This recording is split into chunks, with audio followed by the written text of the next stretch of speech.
Point programme में एक बार फिर से आपका स्वागत है। आज का विषय है क्यों खास है 50वां G7 शिखर सम्मेलन। सबसे पहले देखते हैं ये चर्चा में क्यों है। हाल ही में ग्रुप ऑफ 7 यानी G7 के धनी देशों के नेता 50वें G7 शिखर सम्मेलन के लिए दक्षिणी इटली में एकत्रित हुए। इस सम्मेलन में मेजबान देश इटली ने भारत के प्रधानमंत्री नरेंद्र मोदी सहित गैर G7 शासनाध्यक्षों को भी आमंत्रित किया है। चलिए अब जानते हैं G7 शिखर सम्मेलन के बारे में। यह एक वैश्विक अंतर सरकारी संगठन है जिसका गठन वर्ष 1975 में किया गया था। यह समूह वैश्विक आर्थिक प्रशासन, अंतर्राष्ट्रीय सुरक्षा और ऊर्जा नीति जैसे सामान्य हित के मुद्दों पर चर्चा करने के लिए प्रतिवर्ष बैठक करता है। G7 के सदस्य देशों में Canada, France, Germany, Italy, Japan, Britain और संयुक्त राज्य अमेरिका शामिल हैं। सभी G7 देश और भारत G20 का हिस्सा है। बता दें कि रूस वर्ष 1998 में इसमें शामिल हुआ, जिससे G8 बना, लेकिन वर्ष 2014 में क्रीमिया पर कब्जा करने के कारण इसे इससे बाहर कर दिया गया। यूरोपीय संघ G7 का सदस्य नहीं है, लेकिन वार्षिक शिखर सम्मेलन में भाग लेता है। G7 शिखर सम्मेलन के सामने प्रमुख मुद्दे: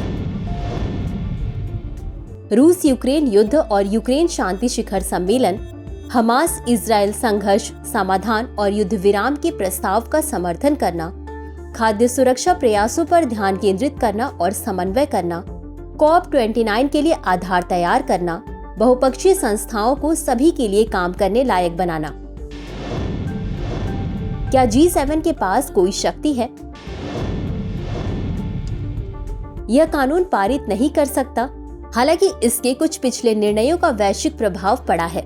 उदाहरण के लिए G7 ने वर्ष 2002 में मलेरिया और एड्स से लड़ने के लिए एक वैश्विक कोष की स्थापना में महत्वपूर्ण भूमिका निभाई थी।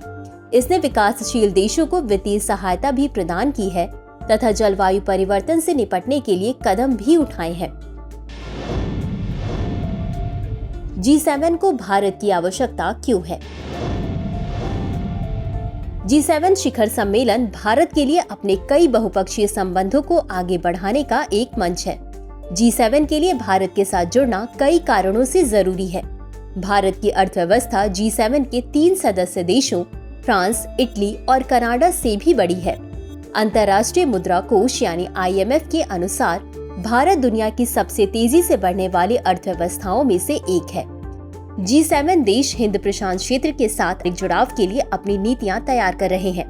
भारत विशेष रूप से हिंद प्रशांत क्षेत्र के हिंद महासागर घटक में चीन को रोकने के लिए एक प्रमुख रणनीतिक साझेदार के रूप में उभरा है। रूस यूक्रेन युद्ध के कारण उत्पन्न यूरोपीय ऊर्जा संकट को हल करने के लिए भारत अप्रत्याशित रूप से एक पारगमन देश बन गया है।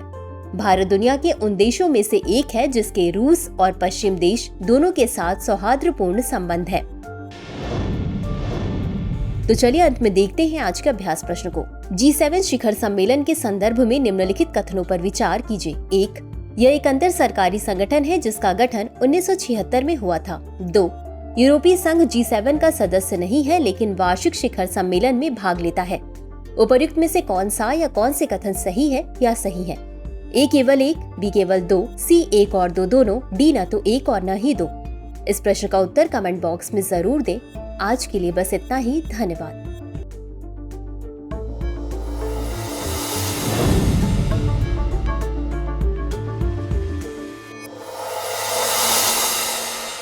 डियर व्यूअर्स, अपने एग्जाम की तैयारी को और बेहतर करने के लिए हमारे चैनल को लाइक, शेयर और सब्सक्राइब करना न भूलें।